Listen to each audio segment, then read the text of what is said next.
What's going on, everybody? RJ Ochoa here from SB Nation's bloggingtheboys.com. Hope all is well wherever you are. Hope you're happy, safe, healthy, and that you enjoyed the first preseason game of the year for the Dallas Cowboys. Our first opportunity, obviously, to see Dallas in an actual game against another team. I know the Cowboys lost. If you're assigning emotional reactions to preseason games, then hey, I'm not going to tell you what to do, but maybe rethink, reevaluate some things.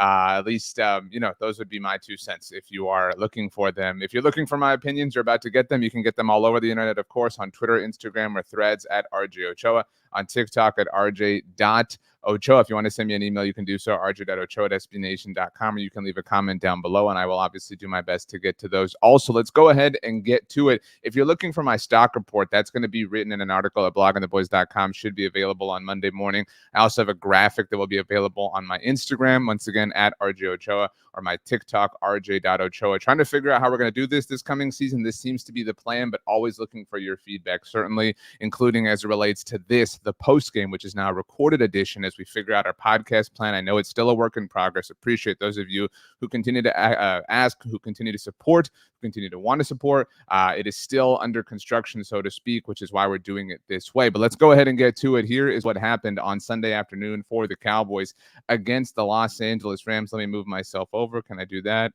No, I don't like that. Let's go back to this. All right, so the Cowboys lost to the Rams 12-13 thanks to a heroic last-second touchdown from Rams quarterback Stetson Bennett. The Cowboys, as you can see here, I'm going to go to the box score here. The Cowboys recorded not one, not two, not three, but 4 interceptions as a defense. Four interceptions. That's amazing when you really think about it. Here it is right here. Eric Scott Jr. obviously had a heroic one himself at the end of the first half. Eric Scott Jr. was kind of the hero at the end of the first half, and Stetson Bennett was kind of the hero at the end of the second half. Both struggled certainly in their own ways, and then had the moment that everyone will kind of remember and talk about. Brock Moggensen had the 4th interception for the Cowboys and set them up with incredible field position. We'll talk about that in just a moment. Julius Wood had number 3, the UDFA, and Marquise Bell playing safety once again, obviously after the Dan Quinn linebacker experiment, had the second one.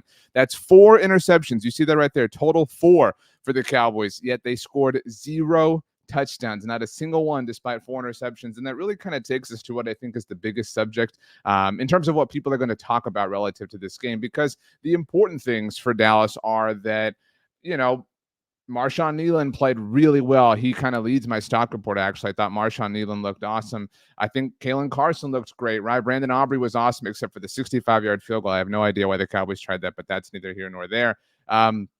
I think the meat of what we saw was great. You ever have a steak dinner where the steak is wonderful, it's cooked to perfection, but sometimes the potato is a little tough, or, the asparagus isn't quite right, or the rice, or, whatever. If you eat some weird side like cauliflower, that's up to you. It just isn't cooked to your perfection. That's kind of what this was for me, in that Trey Lance did not play well. And if you are somebody, and I don't mean this in a negative way about Trey Lance, I mean this about you. If you are the person who sent me tweets over the last 7 months that said, I don't know, it seems really obvious to me that the Cowboys are positioning themselves to go forward in 2025 with Trey Lance, I hope you watch this game and that you have thought long and hard about what you said. I hope that you have sat in a room and just kind of reevaluated the way that you think about things, because all due respect to Trey Lance, played his first NFL game. I know it was a preseason one in a very long time. His first one, obviously, for the Cowboys. It did not go well. There were moments, sure, of, wow, I can kind of see this guy has some athletic qualities and some athletic traits. But for the most part, there was a lot of panic and a lot of chaos and a lot of, disorganization and a lack of focus and a lack of organization. There's just no way that Trey Lance is a functional NFL quarterback right now. And why should he be? He has barely played, not just in the NFL, but since high school. That story has been very, very well documented. In case you're unaware, you can check out my friend Rob Statsberger and the Gold Standard Network. He's talked about this way more than I have. And so in that sense, it's silly to ever, or it was silly to ever believe that Trey Lance could be the prince that was promised for the Cowboys in a Dak Prescott-less world. He looks really bad. And I give him a whole hell of a lot of credit, obviously, obviously, for fighting his way through and playing an entire game. Obviously, Cooper Rush started the game, had the beautiful completion to Jalen Brooks, who I think is a winner. He's a stock up for me, obviously. But that 43-yard reception, he, I think, has the inside track for that wide receiver 4 position now. We've seen a lot of dudes kind of break out and have moments at camps. There was the Jalen Brooks day, the Tyron Billy Johnson day, the Jalen Cropper day. We have yet to see Ryan Flournoy really thrive. Ryan Flournoy didn't have a bad game, didn't have the Racing McMath game on Sunday, but had a bad moment, certainly with the penalty that wasn't technically called on him.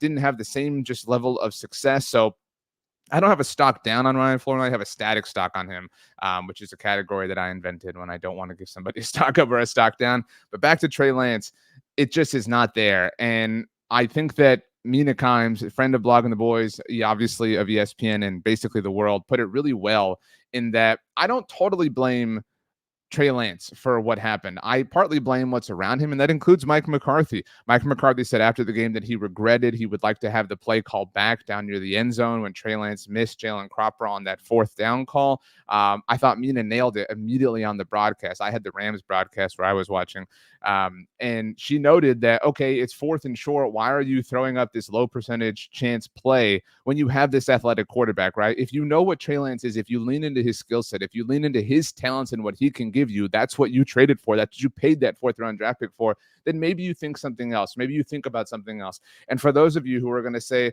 I don't need to see that because I want to see Trey Lance as a quarterback. I want to see him throw. I want to see what he can do with his arm. I understand that perspective. If that's your case, because this is the preseason, and if you're making a big deal out of a win or loss, again, I don't understand you. But still, if the whole point is to experiment and to learn and to just kind of throw crap against the wall, then why are you kicking a 65-yard field goal? I don't really have a massive problem with this. I don't have a passionate take on a lot of things that happened from this game, but what do we learn from that? Like even in the, I have a 2-year-old son, and I often in a father talking to a 2-year-old way, right? I'm like, what are we learning from this, son? What's the objective behind this decision making, behind throwing your Legos, right? Like, what's the purpose? What's the best net result from this, right? Broken down into some 2-year-old terms. That being said, what is the best case scenario if Brandon Aubrey makes that 65-yard field goal? We all sit here and say, oh, got one of the best kickers in the NFL. We didn't know that before. No, we did know that. We absolutely knew that. This isn't breaking news to us. So why are you putting Brandon Aubrey through that? And again, I don't think it's really putting him through anything, but that was 4th and 9 when the Cowboys attempted a 65-yard field goal. I would much rather see the Cowboys try something else. And even if you want to figure out if Brandon Aubrey can kick a 65-yard field goal, you can do that in any moment in time. You can do that in Oxnard. You can do that in Frisco. You can do that indoors. You can do that outdoors.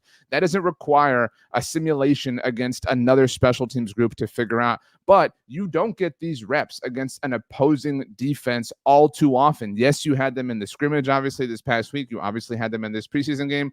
If I'm really picking at this thing, I think it would have been more valuable, especially in the sense if you want to see Trey Lance throw the ball, to go for that 4th and 9 through the air, through the offense, whatever you wanted to do, rather than roll the dice on some ridiculous 65-yard field goal attempt.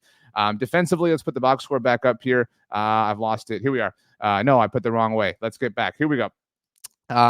Not a lot of action, obviously, from the Rams. If you look at the team stats here, they had 21 first downs, obviously, you can read. 13 of them came through the air. It was a real struggle for Stetson Bennett, I thought. 3rd down, 4 of 14, although they were 4 of 4 on 4th down. Again, it's a preseason game. Nobody needs to have a real hard takeaway out of this. Do you want to give Mike Zimmer some props, obviously, for his group coming away with 4 interceptions? Sure, I'm going to do that in my stock report. I'm going to give Mike Zimmer a big old thumbs up. But overall, I thought the Cowboys did a great job of kind of just showing up and stifling the Rams offense. It didn't look that great early on, but they really stabilized and kind of figured out who they wanted to be. Let's get to the Cowboys side of things from a box score standpoint. So Trey Lance, from a numeric standpoint, finished 25 of 41, 188 yards, 4.6 yards in terms of average. Goodness gracious. He took 3 sacks, including the Brock Moggensen interception, which I said I was going to mention. Obviously, he had it. Let's find this on the play-by-play here. Let's see. Let's go back. It was this one, I believe.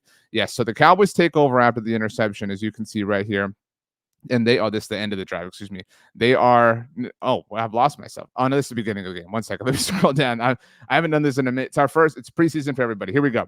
Cowboys take over at the Rams 23-yard line after the interception. Look at this. The interception is taken all the way back to the Rams' 23-yard line. The 23-yard line you're starting a drive on. 23 yards until the end zone. That's it. First play, Trey Lance sacked. It was just, again, a panic, chaos. It was difficult to watch. It was difficult to experience. So sack. Okay, now it's 2nd and 10. What happens? You're dealing now with a penalty. So you've got offensive holding. You're moving yourself further back. 2nd and 18. What happens? Incomplete pass. 3rd and 18. Trey Lance tries a screen pass and Nathaniel P. and boom, loss of yards.